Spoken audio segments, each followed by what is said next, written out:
আয়েশা রাদিয়াল্লাহু তাআলা আনহা বলছেন, রাসূলুল্লাহ সাল্লাল্লাহু আলাইহি ওয়াসাল্লাম খন্দকের যুদ্ধ শেষ করে এসে তরবারি রেখে গোসল করেছেন। জিবরাইল আলাইহিস সালাতু ওয়াসসালাম এসে মুহাম্মদ সাল্লাল্লাহু আলাইহি ওয়াসাল্লামকে বলছে, ওয়াজাআতাস সিলাহ, আপনি আপনার অস্ত্র রেখে দিয়েছেন, আমরা তো অস্ত্র রাখিনি। তোমরা অস্ত্র রাখনি মানে? খন্দকের যুদ্ধে মক্কা সহ সমগ্র আরবের অসংখ্য গোত্র একত্রিত হয়ে 10,000 বাহিনী মিলে পুরো মদিনা ঘিরে ফেলেছিল। মদিনার পতন ঘটাতে হবে। তখন মদিনার মধ্যে 3টে ইহুদি গোত্র ছিল, বানু কুরাইজা, বানু কায়নুকা, বানু নাজির। এরা মুহাম্মদ সাল্লাল্লাহু আলাইহি ওয়াসাল্লামের সাথে লিখিত চুক্তি করেছিল যে আমরা এক থাকব, ধোঁকা দিব না। কিন্তু খন্দকের যুদ্ধের সময় এই 3 ইহুদি গোত্র গাদ্দারি করেছে, মুনাফিকি। তো জিবরাইল বলছে, যুদ্ধ তো মক্কার মুশরিকদের সাথে শেষ হয়েছে, গাদ্দারদের সাথে তো এখনো শেষ হয়নি। মদিনার মধ্যে এখনো গাদ্দার আছে। এই সমস্ত গাদ্দারদের মদিনা থেকে বের করতে হবে, তারপরে যুদ্ধ শেষ হবে। আপনি বের হন তাড়াতাড়ি। তো মুহাম্মদ সাল্লাল্লাহু আলাইহি ওয়াসাল্লাম সাহাবীদেরকেও বের হওয়ার আদেশ দিলেন। এবার আনাস রাদিয়াল্লাহু তাআলা আনহু বলছেন, আমরা মুহাম্মদ সাল্লাল্লাহু আলাইহি ওয়াসাল্লামের সাথে, মনে করেন সোনাইমুড়ি বাজার, এই সোনাইমুড়ি এলাকা, এখানে আমরা অভিযান পরিচালনা করার জন্য আসতেছি। তো এখানে অভিযান পরিচালনা করতে এসে আগেই আমার গাড়ির আগেই আর 10টা মোটরসাইকেল যাচ্ছে। তো মোটরসাইকেল যাওয়ার ধুলা উঠতেছে। তো আনাস রাদিয়াল্লাহু তাআলা আনহু বলতেছেন, আমরা বানু কুরাইজা, বানু কায়নুকা, বানু নাজির গোত্রের দিকে অভিযান পরিচালনা করার জন্য আল্লাহর নবীর সাথে যাচ্ছি। তো আমাদের আগে আগে জিবরাইলের বাহিনীর, ঘোড় সওয়ার বাহিনীর ঘোড়ার পদধূলিতে ধুলা উঠতেছে। আল্লাহু আকবার। তো ওরা স্বচক্ষে ফেরেশতাদের উপস্থিতি দেখেছে যে জিবরাইল আলাইহিস সালাতু ওয়াস সালাম তার সেনাবাহিনী নিয়ে মুহাম্মদ সাল্লাল্লাহু আলাইহি ওয়াসাল্লামের আগে আগে ইহুদিদের অলিগলিতে ঢুকতেছেন। তো জিবরাইলের বাহিনীর ঘোড়ার পায়ের আঘাতে উড়ন্ত ধুলা তারা দেখতেছেন। তো এবার খালিদ বিন ওয়ালিদ যখন পারস্য আর রোমান সাম্রাজ্যের সাথে যুদ্ধ করতে যাবে, তখন খালিদ বিন ওয়ালিদ দুনিয়াবী শক্তির উপর ভরসা করে যুদ্ধ করবে না আল্লাহর শক্তির উপর ভরসা করে যুদ্ধ করবে? ও তো আল্লাহর শক্তি স্বচক্ষে দেখেছে। তো ঈমান বিল গায়েব নাই। ঈমান বিল গায়েব মুসলমানদের দুর্বল হয়ে গেছে আজকের যুগে। যদিও এর উল্টাটা হওয়া উচিত ছিল আমার ধারণা অনুযায়ী। আমার এই কথার সাথে কেউ দুমত করতে পারে। আমার কেন জানি মনে হয় যে আজকের সায়েন্স অ্যান্ড টেকনোলজির মাধ্যমে আল্লাহ গায়েবের পর্দা উন্মোচন করে দিচ্ছে। গায়েবের যে পর্দা ছিল, এই পর্দা ধীরে ধীরে উন্মোচন হতে হতে হতে হতে হতে হতে হতে একদম শেষ গায়েবের পর্দা, জীবিতকে মৃত করা, ওটাও আল্লাহ উন্মোচন করে দিবেন দাজ্জালের হাত দিয়ে। ধরেন এটা তো গায়েব, যে জীবিত ব্যক্তি, মৃত ব্যক্তি জীবিত হবে, আমরা কেউ কোনোদিন চোখে দেখিনি। কেউ দেখেছেন মৃত ব্যক্তিকে জীবিত হতে? দেখেছেন? এটা গায়েব। তো আজ থেকে 100 বছর আগের মানুষকে যদি বলতেন যে আমি এখানে কথা বলবো, সাথে সাথে ইংল্যান্ডে বসে শোনা যাবে, তখন গায়েব ছিল না? ছিল না গায়েব? যে আমি বাংলাদেশে বসে কথা বলবো আর এইগুলোর মাধ্যমে ইংল্যান্ডে বসে সাথে সাথে শুনবে, গায়েব। তো আজ থেকে 1400 বছর আগে রাসূল সাল্লাল্লাহু আলাইহি ওয়াসাল্লাম বলছেন যে আপনি কথা বলছেন, আল্লাহ সাথে সাথে শুনতেছে। তো মানুষ যদি মানুষের টেকনোলজি ব্যবহার করে আমার কথা সাথে সাথে শুনতে পারে আমেরিকা এবং ইংল্যান্ডে বসে, তো আমার এখনকার কথা মানুষ শুনতেছে, আল্লাহ শুনতেছে না? আমার এখনকার কথা আমেরিকা ইংল্যান্ডে বসা মানুষ সাথে সাথে শুনতেছে, আল্লাহ শুনতেছেন না। তা আমি তো মনে করি সায়েন্স অ্যান্ড টেকনোলজি গায়েবের পর্দা সরিয়ে দিচ্ছে। ঈমান ইয়াকিনের লেভেলে চলে আসার পর্যায়ে আছে। হয়তো আমরা ওইভাবে চিন্তা করতেছি না। আজকে যেই সভ্যতার ওপর দাঁড়িয়ে আছে আধুনিক সভ্যতা, লাইট, ওয়েভ, তরঙ্গ, যেটার মাধ্যমে এগুলো সব চলতেছে, কম্পিউটার বলেন, ইন্টারনেট বলেন, রিমোট বলেন, ওই ওয়েভ, তরঙ্গ, সব কিছু এইটার উপর পুরো বিশ্ব দাঁড়িয়ে আছে। এইটাকেই যদি শুধু আপনি এইভাবে কল্পনা করেন, আমি বলতেছি এটা বাস্তব, সত্য। আল্লাহ সুবহানাহু ওয়া তাআলা এটার মুখাপেক্ষী নয়। কিন্তু মানুষই পারবে যদি আল্লাহ মানুষকে ক্ষমতা দিত, আমি সেটা দেখাচ্ছি। তো মানুষই যদি পারে, তাহলে আল্লাহ কতটা পারেন সেটার বিশ্বাস অর্জনের জন্য। সেটা কি? আপনি এবং আমি যদি আজকে আলোর গতির চাইতে বেশি গতি অর্জন করতে পারি, আগে আমরা ঘোড়ায় যেতাম, এখন গাড়িতে যাচ্ছি, বিমানে যাচ্ছি, রকেটে যাচ্ছি, করতে করতে ধরেন আলোর চাইতে বেশি গতি অর্জন করে নিলাম, যেটা মানুষের দ্বারা সম্ভব নয়। অর্জন করে নিয়ে যদি আমি আলোর গতিতে আলো 30 বছর চললে যত দূর যাবে আমি তত দূর চলে গেলাম, অতি সহজ কল্পনা করা। আমি যেটা বলছি এটা কল্পনা করা কঠিন কিছু না, 2 মিনিট লাগবে আপনার কল্পনা করতে, যে আমি আলোর চেয়ে বেশি গতি অর্জন করলাম, করে আলো 30 বছর চললে যত দূর যেত আমি ওর আগেই ওখানে চলে গেছি। 30 বছর চললেও যত দূর যেত, যেহেতু ওর চেয়ে বেশি গতি অর্জন করেছি, গিয়ে ওখানে বসে আমি মোবাইলের মতো একটা যন্ত্র বানিয়েছি। কল্পনা করেন, মোবাইলের মতো একটা যন্ত্র, ক্যামেরার মতো একটা যন্ত্র বানিয়েছি। ওখানে বসে থেকে যদি আমি এখন দূরবীন ধরি দুনিয়ার দিকে, আর মোবাইলের মাধ্যমে যদি দুনিয়ার আওয়াজ শোনার চেষ্টা করি, তাহলে আজ থেকে 30 বছর আগে আমি রাতের অন্ধকারেও যা বলেছি তা আমিই শুনতে পাবো। আমি যা বলেছি আমিই তা শুনতে পাবো, আমার 30 বছর আগের কথা। আর যদি দূরবীন ধরি, তাহলে আমি রাতের অন্ধকারে যা করেছি, দিনে যা করছি, যেখানে যা করছি, প্রত্যেকটা জিনিস ঠিক লাইভ যেভাবে দেখা যায় ওভাবে লাইভ দেখা যাবে। কেন এগুলো সব আলোর মধ্যে ভেসে যাচ্ছে। আমার এই চেহারা, আমার কথা আলোর ওয়েভের মধ্যে ভেসে আমেরিকা পৌঁছে যাচ্ছে। তো এইটা 30 বছর চলতে থাকে, যত দূর যাবে আমি ওর আগে অত দূর পৌঁছে গেলে এগুলোই সব দেখতে পাবো, শুনতে পাবো। আপনি যদি 1400 বছর আগে চলে যান, তো বদরের যুদ্ধ লাইভ দেখতে পাবেন, যদি ওই লেভেলের যন্ত্র আবিষ্কার করতে পারেন। দূরবীন যদি ধরতে পারেন মক্কায়, তাহলে লাইভ দেখা যাবে বদরের যুদ্ধ। মানুষের কোনো আমল হারিয়ে যায় না, অসম্ভব। আল্লাহ সুবহানাহু ওয়া তাআলা কিভাবে মানুষের বিচার করবে আল্লাহ ভালো জানে, কিন্তু মানুষের আবিষ্কার করা জিনিস দিয়ে আমি বলতেছি যে মানুষের কোনো কথা হারিয়ে যায় না, মানুষের কোনো কাজ হারিয়ে যায় না। মানুষই মানুষের বিচার করে ফেলতে পারবে। কাফা বিনাফসিকাল ইয়াউমা হাসিবা। মানুষ মানুষের বিচার করার জন্য আরও এর চাইতে ভয়ঙ্কর কথা বলি, যে মানুষ মানুষের বিচারের জন্য যথেষ্ট, তার চাইতে ভয়ঙ্কর কি? মানুষের ব্রেন কিন্তু কম্পিউটারের মতো, ডাটা। আমাদের বয়স 60 থেকে 70 বছর, আর বিজ্ঞান বলছে যে আমাদের ব্রেন যেভাবে সেট করা আছে 500 বছর চললেও সচল থাকবে। তো আমি যদি 500 বছর বেঁচে থাকি, তার মানে 500 বছর আগের কথাও আমার মনে থাকবে। এই লেভেলে ব্রেনের সক্ষমতা। যেমন এখন আমার বয়স যদি 30, তো 10 বছর আগের কথাও মনে আছে, 20 বছর আগের কথাও মনে আছে। তা আমার ব্রেনের সক্ষমতা যেহেতু 500 বছরের, তাহলে 500 বছর বাঁচলে 500 বছর আগের কথাও মনে থাকবে। তাহলে আপনি নিজেই তো আপনার কোনো কাজ ভুলে যাননি। ইলন মাস্কই কয়েকদিন পর মানুষের ব্রেনকে ইন্টারনেটের সাথে কানেক্ট করে দিবে, চেষ্টা করতেছে। তো মানুষের ব্রেনকে যখন ইন্টারনেটের সাথে কানেক্ট করবে, তখন মানুষের ব্রেনের ডাটা মানুষই ট্রান্সফার করে দেখতে পাবে। তো কিয়ামতের মাঠে আপনার হিসাবের জন্য তো আপনার ব্রেনই যথেষ্ট, সব তো আপনার মনেই আছে রে বাবা।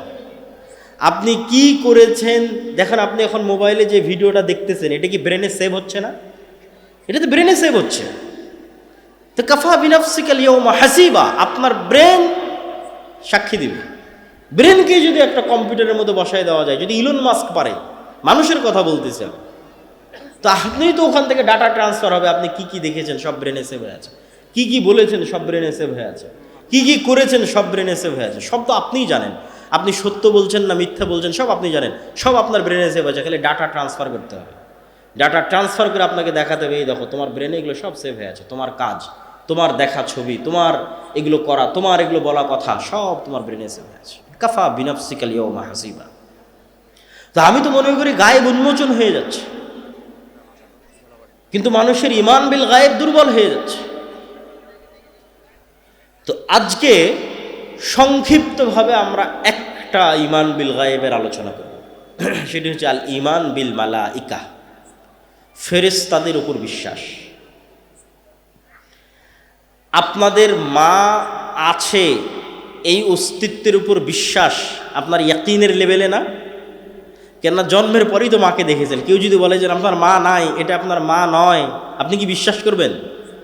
তাহলে জন্মের পরে মাকে দেখেছেন, তো মায়ের অস্তিত্বের প্রতি আপনার যেই লেভেলের বিশ্বাস করেন আপনার সাথে ফেরেশতা আছে, এইটার সত্যতা আপনার মায়ের অস্তিত্বের চাইতে বেশি সত্য। কেন বললাম যে আপনার মায়ের অস্তিত্বের চাইতে বেশি সত্য? আদম আলাইহিস সালাতু ওয়াস সালাম যখন পৃথিবীতে এসেছেন, তখন আদম আলাইহিস সালাতু ওয়াস সালাম সৃষ্টির পর তার মাকে আগে দেখেছে না তার বাপকে আগে দেখেছে? মাও নাই বাপও নাই। কথা আমার বুঝতে পারছেন না? তা আদম আলাইহিস সালাম পৃথিবীতে আসার পর তার ছেলেকে আগে দেখেছে না তার স্ত্রীকে আগে দেখেছে? ছেলেও নাই স্ত্রীও নাই।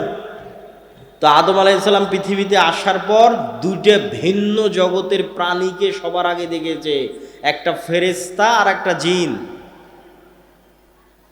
তাহলে আমি আপনি মানুষের সাথে আগে পরিচিত না আগে ফেরেশতার সাথে পরিচিত? আগে ফেরেশতার সাথে পরিচিত। আমাদের পিতা আদম জন্মের পরে সর্বপ্রথম দুইটা ভিন্ন জগতের প্রাণীর সাথে পরিচিত হয়েছে, একটা ফেরেশতা একটা জিন। এই জন্য বললাম যে আপনার মায়ের অস্তিত্বের চেয়ে বেশি সত্য। কেন প্রথম যখন পৃথিবীতে আমরা এসেছি তখন না মায়ের সাথে পরিচিত হয়েছি, না ছেলের সাথে পরিচিত হয়েছি, না স্ত্রীর সাথে পরিচিত হয়েছি ফেরেশতার সাথে, পরিচিত হয়েছি জিন শয়তান ইবলিসের সাথে। তো ফেরেশতা কিসের তৈরি বলেন তো? কিসের তৈরি? নূরের তৈরি। নূর কি? নূর এক প্রকারের আলো, এই আলো নয়, কিন্তু এক প্রকারের আলো, এই আলো নয়। সূর্যের আলো, লাইটের আলো, এই আলো নয়। ডান দিকের ভাইদেরকে কিন্তু আমরা এখনো বসাতে পারিনি। তো স্বেচ্ছাসেবক ভাইয়েরা বা দায়িত্বশীল ভাইয়েরা কোথায়? আমার বক্তব্য শেষ হতে হতে সবাইকে বসতে হবে মেহমান আসার আগে আগে। তো আপনাদের বসার ব্যবস্থা কিভাবে করা যায়? আউড় হোক অথবা কাপড় হোক, আপনারা এই যে এই দিকটা এখনো হয়নি, এই দিকটা অনেকক্ষণ থেকে ওনারা দাঁড়িয়ে আছে, বসার ব্যবস্থা পাচ্ছেন না ওনারা। তো আবার একটু বলেন যে ফেরেশতারা কিসের তৈরি? নূরের তৈরি। এখন নূর যে পৃথিবীতে আছে এটারই যদি বিশ্বাস না থাকে তাহলে ফেরেশতার উপর বিশ্বাস থাকবে কি করে? রাসূলুল্লাহ সাল্লাল্লাহু আলাইহি ওয়াসাল্লাম বলছেন, আল্লাহুম্মা জাআল ফি কলবি নূরা, হে আল্লাহ আমার অন্তরে নূর তৈরি করে দেন। ওয়াফি সামঈ নূরা, আমার কানে নূর তৈরি করে দেন। ওয়াফি বাসরি নূরা, আমার চোখে নূর তৈরি করে দেন। এখন আপনাকে আমি কি দিয়ে বুঝাবো নূর কি? কিন্তু উদাহরণ দিয়ে যতটুকু বুঝানো যায়, যতটুকু ঈমান বিল গায়েবকে ইয়াকিনের পর্যায়ে নেওয়া যায়, সেটাই আজকের বক্তব্যের চেষ্টা। তো আপনি যখন যুবক ছিলেন তখন আপনার চোখের পাওয়ার কম ছিল কি বেশি ছিল বুঝেননি। এখন যখন আস্তে আস্তে আবঝা দেখা শুরু করেছেন তখন বুঝতেছেন না আমার চোখের পাওয়ার তো কমতেছে, চশমা লাগাতে হবে। তাহলে চোখে পাওয়ার বলে কিছু আছে যেটা কমে এবং বাড়ে। তো আপনার চোখের পাওয়ারের অস্তিত্বটা যেমন, আপনার চোখে নূর তৈরি হওয়া তেমন। আপনি কানে শোনেন, আস্তে আস্তে কানে শোনা কমে যাচ্ছে, মেশিন লাগাতে হচ্ছে কানে শোনার জন্য। তো কানের শ্রবণের পাওয়ার যেমন, এই লেভেলের সত্য হচ্ছে কানে নূর তৈরি হওয়া। এটা সত্য, এটা অস্তিত্বশীল, এটা বাস্তব। ঠিক কালবে হৃদয়ে নূর তৈরি হওয়া, যে হৃদয়ে নূর নাই ওটা মৃত হৃদয়, মারা গেছে, আলো নাই, মৃত্যুবরণ করেছে। আর যে হৃদয়ে নূর আছে ওটা জীবিত হৃদয়। তো নূরের অস্তিত্ব আরো বাস্তব করার জন্য রাসূলুল্লাহ সাল্লাল্লাহু আলাইহি ওয়াসাল্লাম বলছেন যে সমগ্র পৃথিবী থেকে আর আল্লাহ থেকে, আল্লাহ এবং পৃথিবী এই দুটার মধ্যে পর্দা হচ্ছে আল্লাহর চেহারার পর্দা হচ্ছে নূর। লাউ কাশাফাহু, আল্লাহ যদি এই নূর সরিয়ে নিতেন তাহলে আল্লাহর চেহারার তাজাল্লিতে আসমান এবং জমিন জ্বলে পুড়ে ছারখার হয়ে যেত। তাহলে নূর অস্তিত্বশীল, যেটা আল্লাহ এবং সৃষ্টিজীবের মধ্যে আড় করে রেখেছে, এবং সমগ্র আসমান এবং জমিনের যত আলো আছে এই সমস্ত আলো একটাও নিজে থেকে অস্তিত্বশীল নয়। এদের সবগুলোর আলো আল্লাহ সুবহানাহু তাআলার নূরের প্রভাবে তারা এই আলোগুলো পেয়েছে। আল্লাহ সুবহানাহু তাআলার যদি নূর না থাকতো এগুলো সব নাই, কিচ্ছু নাই। এবং আল্লাহ সুবহানাহু তাআলার নূরের মাধ্যমে পৃথিবীর সকল কিছু একটা আরেকটার সাথে কানেক্টেড। আল্লাহ সুবহানাহু তাআলা তার ক্ষেত্রে বলছেন নূরুস সামাওয়াতি ওয়াল আরজ, আল্লাহু নূরুস সামাওয়াতি ওয়াল আরজ, আল্লাহ হচ্ছেন আসমান এবং জমিনের নূর। আল্লাহ সুবহানাহু তাআলা তার কোরআনকে নূর বলেছেন, তার দ্বীন ইসলামকে নূর বলেছেন। কোরআন থেকে নূর অর্জন করা যায়, কোরআন পড়ার মাধ্যমে হৃদয়ে নূর তৈরি করা যায়। নূর পৃথিবীতে একটা অস্তিত্বশীল জিনিস। আপনি বলবেন তাহলে চোখে দেখি না কেন? ফেরেশতা নূরের তৈরি, ফেরেশতা আছে, ফেরেশতা চোখে দেখি না কেন? নূর চোখে দেখি না কেন? এবার আর দুটো উদাহরণ দিব যে চোখে না দেখলেও জিনিস পৃথিবীতে থাকতে পারে তার প্রমাণ। আমরা আমাদের বাসা বাড়ির আশেপাশে যত প্রাণী দেখি, যত সৃষ্টিজীব দেখি, এগুলো সব নিদর্শন। এক একটা নিয়ে গবেষণা করলে আপনি নিদর্শন পেয়ে যাবেন। যেমন আমি চিন্তা করতেছিলাম একদিন যে কবরের জীবন কেমন হতে পারে। রুহের জীবন একরকম ছিল, রুহের জীবন থেকে ট্রান্সফার হয়ে পৃথিবীতে আসলাম, পৃথিবী থেকে ট্রান্সফার হয়ে কবরে যাব, কবরের জীবনটা কেমন হবে। কবর থেকে ট্রান্সফার হয়ে আবার পরকালে যাব, সেটা আর এক রকম। তো খুঁজতে খুঁজতে খুঁজতে খুঁজতে খুঁজতে খুঁজতে আল্লাহ সুবহানাহু ওয়া তাআলার একটা প্রাণী পেলাম, প্রজাপতি। প্রজাপতি প্রথমে শুঁয়োপোকা থাকে, আপনারাও পড়ে দেখতে পারেন, বাস্তবে গ্রামগঞ্জে থাকেন, বাস্তবে পরীক্ষা করে দেখতে পারেন। প্রথমে প্রজাপতি শুঁয়োপোকা থাকে এবং পোকা হিসেবে 1 মাস সে জীবনযাপন করে, বিভিন্ন গাছের পাতা খায়।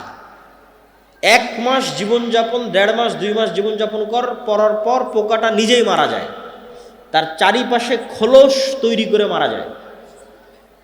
চারিপাশে খোলস তৈরি করে মারা যাওয়ার পর ওই খোলসের মধ্যে বিবর্তন হতে থাকে, হতে হতে হতে হতে হতে হতে হতে আবার 1 মাস পর ওই পুরো খোলসটা পড়ে গিয়ে একটা জ্যান্ত তরতাজা প্রজাপতি হয়ে আকাশে উড়াল দেয়। তো মধ্যের 1 মাস এভাবে মৃত অবস্থায় থাকলো, তার আগের 1 মাস পোকা অবস্থায় থাকলো, আর শেষে প্রজাপতি হয়ে আকাশে উড়াল দিল। তো প্রজাপতির ক্ষেত্রে যদি এটা সত্য হয় তো মানুষের ক্ষেত্রে হতে পারে না? অস্বাভাবিক কিছু না। তো আল্লাহর প্রত্যেকটা সৃষ্টিজীবের মধ্যে নিদর্শন আছে।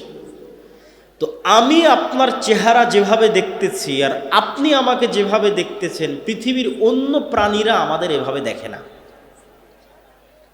আপনি আমাকে যেভাবে সাদা কালো হিসেবে দেখতেছেন আর আমি আপনাকে যেভাবে সাদা কালো হিসেবে দেখতেছি, পৃথিবীর অন্য প্রাণীরা আমাদেরকে এভাবে দেখে না। তার একটা উদাহরণ দেখেন, জি এই দিকে মনোযোগ দেন। তার একটা উদাহরণ হচ্ছে কুকুর। কুকুরের ঘ্রাণ শক্তি মানুষের ঘ্রাণ শক্তির চাইতে 10,000 গুণ বেশি। 1 গুণ, 2 গুণ, 100 গুণ, 200 গুণ, 1000 গুণ, 10,000 গুণ বেশি ঘ্রাণ শক্তি কুকুরের মানুষের চাইতে। একটু সামনে ওনাকে বসতে দিতে হবে।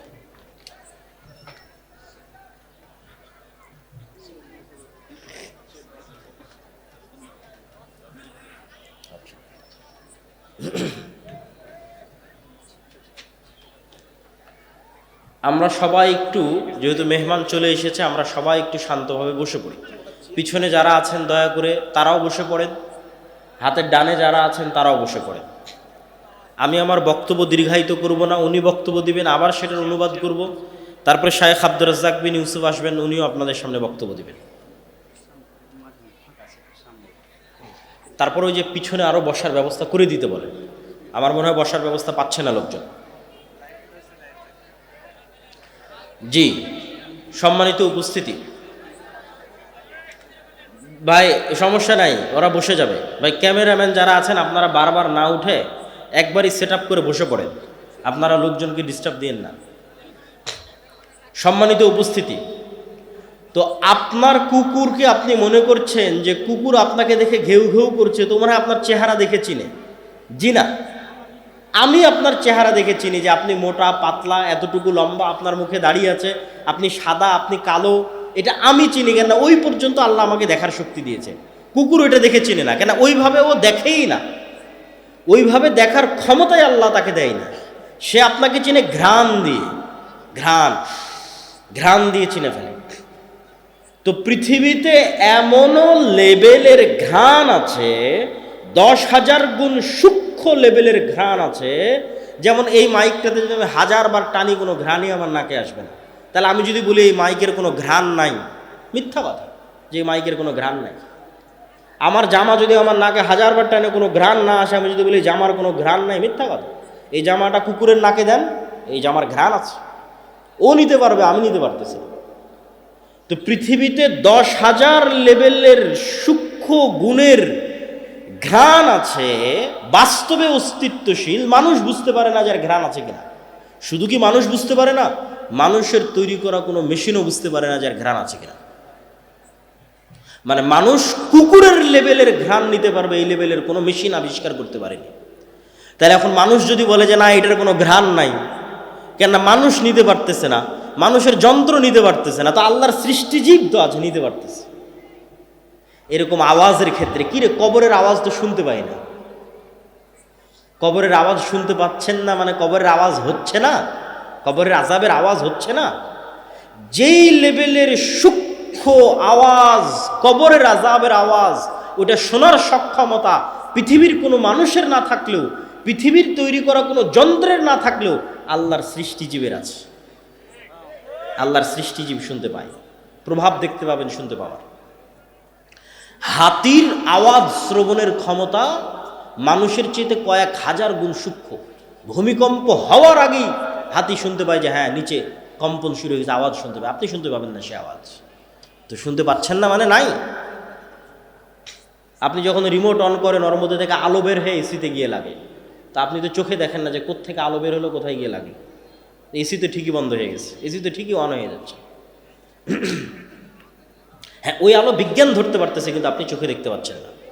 ওই একই কথা রাসূল সাল্লাল্লাহু আলাইহি ওয়াসাল্লাম বলতেছে যে জিন এবং শয়তানের আলো অন কাইন্ড অফ লাইট, এমন এক প্রকারের আলো যেটা তোমরা দেখো না, কিন্তু কুকুর ঠিকই দেখে। ও যখন আজান হয় দেখে, তখন চিৎকার করে, ও দেখতে পায়। আর ঠিক নূর, ফেরেশতা যে নূরের তৈরি, এটা পৃথিবীতে আছে, অস্তিত্বশীল, অন কাইন্ড অফ লাইট, এক প্রকারের আলো যেটা তোমরা দেখো না, কিন্তু আল্লাহর তৈরি মোরগ সৃষ্টিজীব ঠিকই দেখতে পায়। ফজরে যখন ফেরেশতারা উঠানামা করে, তখন ঠিকই মোরগ চিৎকার করে। সম্মানিত উপস্থিতি, তো আমি প্রমাণ করছিলাম নূরের অস্তিত্ব পৃথিবীতে আছে। এবার দুই একটা হাদিস বলে আমার বক্তব্য শেষ করব। বদর এবং উহুদের যুদ্ধের দুই একটা ঘটনা। আব্দুর রহমান বিন আউফ রাদিয়াল্লাহু তাআলা আনহু বলছে, আল্লাহর নবী, আমার দুই পাশে সাদা পোশাকধারী দুই ব্যক্তি খুব ভয়ঙ্করভাবে যুদ্ধ করতেছিল, যাদেরকে আমি মদিনায় কোনোদিন দেখিনি। রাসূল সাল্লাল্লাহু আলাইহি ওয়াসাল্লাম বললেন, এরা দুইজন ছিল জিবরাইল আর মিকাইল। বলেন আল্লাহু আকবার। এক সাহাবী বলতেছে, রাসূল সাল্লাল্লাহু আলাইহি ওয়াসাল্লাম, আমি একজন মুশরিকের পিছনে ধাওয়া করলাম, তাকে আহত করার জন্য, আঘাত করার জন্য। আমার আঘাতের আগে সে উল্টে পড়ে আছে এবং তার ক্ষত স্থান থেকে রক্ত বের হচ্ছে। রাসূল সাল্লাল্লাহু আলাইহি ওয়াসাল্লাম বললেন, এটা তৃতীয় আসমান থেকে আসা ফেরেশতা ছিল। এগুলো ঘটনার অভাব নাই। উহুদের যুদ্ধে হানজালা রাদিয়াল্লাহু তাআলা আনহু মারা গেছে, সাহাবীরা বলছে তাকে গোসল দিতে হবে। আল্লাহর নবী বলছে তাকে ফেরেশতারা অলরেডি গোসল দিয়ে দিয়েছে। মুআজ রাদিয়াল্লাহু তাআলা আনহু, সাদ বিন মুআজ, তার জানাজা 70,000 ফেরেশতা অংশগ্রহণ করেছে, রাসূল সাল্লাল্লাহু আলাইহি ওয়াসাল্লাম বলছেন। জাবের রাদিয়াল্লাহু তাআলা আনহুকে রাসূল সাল্লাল্লাহু আলাইহি ওয়াসাল্লাম বলছেন, তোমার পিতার জানাজা ফেরেশতারা ছায়া দিয়ে আছে। এরকম একদিন মজলিসে, আমি শুধু সংক্ষেপে বলে যাচ্ছি, এরকম একদিন মজলিস হযরত বসে আছে, একজন ব্যক্তি আসলো, কেউ তাকে চেনে না, অথচ মদিনা এখনও কত ছোট শহর, তখন মাত্র 700-1000 মানুষের শহর, সবাই সবাইকে চেনে। আর বিমানের সফর নয়, কত দূরের সফর। বলছে ইসলাম কি, ইমান কি, হেসান কি, সব উত্তর দিয়ে যখন ফেরত চলে গেল, আল্লাহ নবী বলল, জানো কে এসেছিল? জিব্রাইল এসেছিল। আজকে আমার ঘরে জিব্রাইল আসেনি কেন? ঘরে ছবি আছে, ছবি সরাও, জিব্রাইল আসবে। জিব্রাইল আমাকে বারবার মেসওয়াক করতে বলছে কেন? মুখে গন্ধ আছে। বলছে তোমরা পেঁয়াজ রসুন খেয়ে মসজিদে আসিও না কেন? ফেরেশতাদের কষ্ট হয়। কতটা কানেক্টিং! ফেরেশতাদের অস্তিত্ব সাহাবীদের জীবনের সাথে, রাসূল সাল্লাল্লাহু আলাইহি ওয়াসাল্লামের জীবনের সাথে কতটা কানেক্টেড। আর আপনি এবার বুকে হাত দিয়ে জিজ্ঞেস করেন, আপনি বিশ্বাসই করেন না ফেরেশতা আছে। এমনি মুখে বলেছেন আল্লাহর উপর ঈমান আছে, ফেরেশতার উপর ঈমান আছে।